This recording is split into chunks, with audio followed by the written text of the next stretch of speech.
Mabuhay pageant fans! Welcome back to my YouTube channel. Hey Adam G, how are you all doing?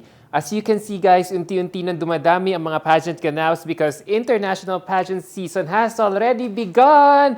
Yup guys, the first international pageant coming our way is the inaugural Miss Cosmo edition happening in Vietnam right now. And last Thursday morning, our very own Ahtisa Manalo already left for Hanoi, Vietnam. And oh my gosh, all the more that I got so excited about her pageant just because of what we are seeing from her on the ground right now. As in, laban na laban talaga siya in all aspects. And here I am coming out with a content about why she really could be the next big thing in pageantry.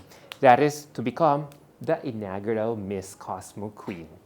So I've got 3 reasons why I think our very own Ahtisa Manalo could be the inaugural Miss Cosmo International Queen. And number 1 reason is that Ahtisa's subtle transformation has been outstanding in these past 3 months. Yup, guys, I can really say that out loud based from my observation. Actually, this is the ultimate reason why I am vlogging this content right now. Have you seen how Ahtisa looked during her send-off press conference last weekend? Wow! Napansin nyo guys, she looked so fantastic there. I was so stunned to see Ahtisa looking like this, knocking the socks off everyone in the room. And just when we thought Ahtisa's beauty has already peaked this year, turns out she still has so much to give. She still has so much to give. Yes, we have all been loving Ahtisa's beauty, charisma, and smarts ever since, but there is something different about her smile and the way she looked that makes her more beautiful and mesmerizing right now. Her smile, for one, talaga, is more captivating. Napansin nyo? Parang mas orang beauty queen na hindi na masyadong bungis-ngis. And I don't know if it's just an act to tease us, but it's just freakingly looks good on her. And it's adding more spark to her right now. And I'm just too stunned to tell it to her right in front of her face. But she is giving me goosebumps talaga during that particular occasion. If we have all been stunned by her beauty way before, all the more we, including the Vietnamese media covering her, have been blown away by her subtle transformation. And I don't know how she has been doing it. Now she really is showing something different, new to us right now. Now she is showing something different, and this is what I like about Ahtisa right now. Plus the way there is something to be excited about her, apart from the hype that her fans have been generating for, diba? So even the way she looked and dressed up during her send-off here last week was so well thought out that I feel this was a nod to her current Miss Cosmo journey. Her dark blue dress design reminded us so much of how a constellation looks like in space, while her hair was made up in a cutesy Japanese anime with her white alabaster skin as a convincing nod to the Vietnamese aesthetic. So, di ba, halata talagang pinag-isipan talaga ng team niya yung outfit niya. Considering niya, this is only a send-off event, her send-off event, and not a scored one. So how much more na yun na nga, nandun na siya sa Vietnam ngayon, killing it all the time. And feeling ko talaga mag-aalakatrio na gray siya in Miss Universe back in 2018 na, lalo na when she said that she really prepared hard and left no stones unturned for her Miss Cosmo candidacy right now. Now all we have to do is just wait for her to unleash everything she had prepared for us soon. I am really excited to follow her journey. Now, we go to my second reason.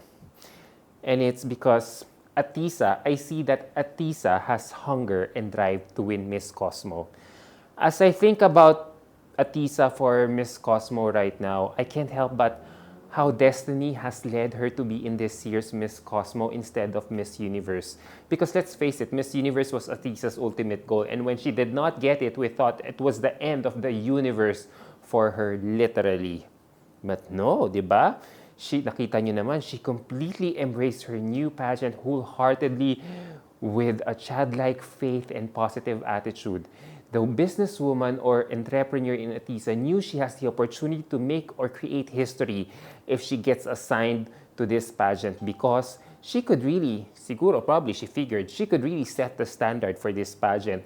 But given how she missed clinching the Miss Universe Philippines plum a lot of pageant fans, including me, think it could be a platform for her to showcase her ultimate best. Yes, aminin talaga natin, Ahtisa wasn't in her best fighting form in terms of styling and Q&A skills during the Miss Universe Philippines finals last May. So given how a lot of people are quite sad and disappointed for her Miss Universe placement, for her Miss Universe Philippines placement, she now has a motivation or hunger to redeem herself here in Miss Cosmo, especially with the pageant's tagline that it is looking for an impactful beauty. All the more she has to prove herself in the styling and Q&A department. Lalo na, di ba, we heard na there will be a debate during the face-off round towards the dying moments of the finals of this pageant. And so actually, this is one area that Ahtisa needs to improve on Miss Cosmo's coronation night. And I'm glad that Miss Cosmo's judging criteria is really posing a challenge to her to be at her very best in this one. So I get why she has been preparing so hard and getting the right people under her team. The most noticeable is getting Mac Tumang to design her wardrobe for Miss Cosmo. Now that I'm talking about Mac Tumang, oh yeah, I forgot to ask Ahtisa nung send-off niya why she is choosing Mac Tumang for her much-anticipated Miss Cosmo Journey. So that alone is already intriguing me. Like she has something under wraps, and so it remains to be seen how Mac Tumang will elevate her wardrobe, similar to how the former did it with Catriona Gray back in 2018. And now we go to my final reason. And at this point, we have to look at the bigger picture. Think outside the box. I feel crowning Ahtisa could be a good business strategy in Philippine pageantry due to her sash and fan base. For a new international pageant like Miss Cosmo, it really has to crown someone who is very popular and deserving to win the title to create more noise and hype for the pageant. And crowning Ahtisa, I feel, could bring in noise, numbers, reach, and new sponsors for the pageant. With its ambition to become the next big thing in pageantry to watch out for, all eyes will be definitely on them, and it is very crucial for them to crown a very popular delegate, notwithstanding deserving as well to help them in marketing its pageant around the world. And with Ahtisa's sash and huge fan base, Miss Cosmo's popularity could increase by tenfold on social media. Online presence pa lang yun ah. So imagine, di ba? Miss Cosmo has this perfect opportunity to do this right now with our country sending the most popular delegate and a pageant veteran out of Ahtisa, di ba? And if ever this comes into fruition, it will remind me of how Miss Supranational started out its popularity here in the Philippines a decade ago when it crowned its first Asian winner out of our very own Mutiada tool. And with Binibining Pilipinas then holding the local franchise of this pageant system, Miss Supranational's popularity here in our country totally soared. So if we apply this now to what is happening with how we feel about Miss Cosmo, di ba isipin nyo, we, the Philippines, could host the pageant should it want to finally branch out overseas in the near future. Our country could really bring in the business aspect in this pageant, especially now that pageantry has become a lucrative business pursuit nowadays. And nakita nyo naman guys, sa ongoing People's Choice Award of the pageant right now, we just won the first round of the special award with the numerous votes, which entails shelling out money for this type of voting. So if I were the head of Miss Cosmo organization, I will be extremely pleased with what I am seeing in the Philippines right now. Not only our country is sending a very strong delegate, but she is being backed up by a loyal fan base who is willing to invest and spend on her for this pageant. Eventually, kung seswertehin tayo, diba, this huge support and money coming from the Philippines could somehow be translated to a hosting by our country of this pageant in the near future. So if the Miss Cosmo org is being smart about this, may pera and sponsors na pwedeng pagkagastan sila dito sa atin in the near future. Right? I know guys, I only mentioned 3 reasons at the start of my vlog here, but now that I am thinking of it, there could also be another reason why Ahtisa could win the inaugural crown. And that is because Ahtisa's win could challenge the status quo of world pageantry. I feel this is the most important insight that I am having at the moment for Ahtisa in relation to her bid at the moment. I now have to look at the bigger picture beyond her win.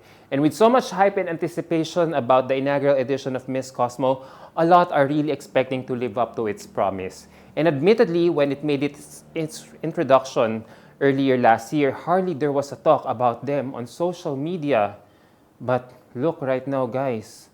Thanks to its marketing savvy team, every pageant fan is now looking forward to witness its grand coronation night and pre-pageant activities. And assuming Miss Cosmo lives up to everyone's expectations and Ahtisa gets to walk away with the title in the inaugural edition, it could really give an additional platform, if not the biggest pageant platform to date for any aspiring beauty queen out there, with a staggering huge amount of money to be given away during her reign, plus a chance to stay in Vietnam for her year-long journey. More people, whether fans or an aspiring beauty queen, will slowly gravitate towards this pageant. Like how we treat major pageants, like the big 5 ones, with respect now. But of course, syempre, di ba, it will take time kasi inaugural year pa lang din naman. So let's give Miss Cosmo, the next 5 years to grow, to build its support and fan base, and yung pageant know-how nila in terms of doing its reach, marketing, who knows, it could really boom so much in the next 5 years. And with Paula Shugart, former Miss Universe head, being part of the judging panel, a lot of observers are now saying it will long before she assumes a permanent role in this new and promising pageant in this world. In 3 to 5 years' time, everyone talaga is predicting Miss Cosmo could reach its major rivals in the pageant. And Ahtisa's win, coming from a country who is a major player in the world of pageantry business, could be the game changer. So there you go, guys. What do you think about what I just said here? Do I make valid points?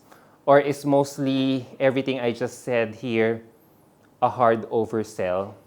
Well, the reason for vlogging this is that Ahtisa is in this very interesting and unique position to enhance our country's, status, or to be even more a global dynamic player in the world of pageantry.